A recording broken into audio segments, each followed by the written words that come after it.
Welcome to JTV News. I'm Ino Soman. Thanks for joining us. In the headlines this week, new support for ocean conversion.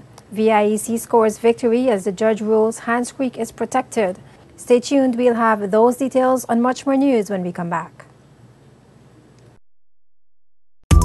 A super sale from Lime. Rush and get the new BlackBerry Storm smartphone at the very low price from $299 for a limited time only. That's not all. Get 1 month's unlimited data service free from only $299. It's all at your fingertips. A cool touchscreen. Click, just press it. Video recording, streaming, Facebook, plus 1 month's free data service from Lime. Lime terms and conditions apply. See press for details. Offer runs until September 30th, 2009 or while stocks last. Get your BlackBerry Storm now. It's the smart thing to do.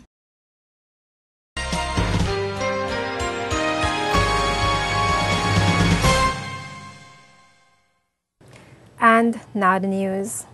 The Royal Virgin Islands Police Force lost one of its long-serving officers on Tuesday, September 22nd, with the death of Chief Inspector Gregory Allen, who passed away at a hospital in Puerto Rico after a brief illness. Inspector Allen, a native of Barbados, served in the Royal Virgin Islands Police Force for 28 years, which includes the command of East End and West End police stations. However, he spent most of his career in the Criminal Investigation Department as a supervisor in the Major Crimes Unit, during which time he trained and mentored many officers. Recently, Director of Public Prosecutions Terence Williams made special mention of Inspector Gregory Allen about his service in the Magistrates Court as police prosecutor. Commissioner Fraser expressed his sadness at the passing of Inspector Allen. At a gathering at the police station, Fraser said Inspector Allen was a distinguished officer who gave dedicated service to the force and the community. A police press release stated that Inspector Allen was hospitalized in St. Thomas last month before being flown to Puerto Rico, where he succumbed to his illness. The cause of his death was not disclosed. He was 51 years old. The first case in the criminal assizes, the Dorcas Rule murder trial, began on Monday, September 21st, during which time the court heard that the victim was not the target of the killers.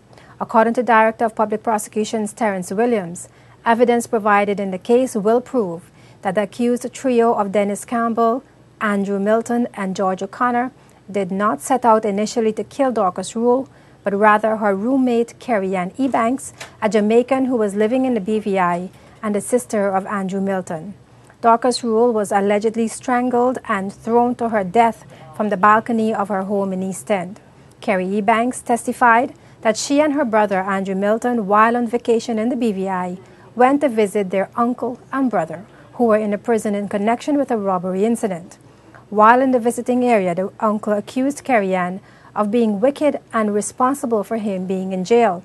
She explained that her relationship with her brother, who was staying in the apartment she shares with Dorcas Rule, deteriorated after the visit to the prison.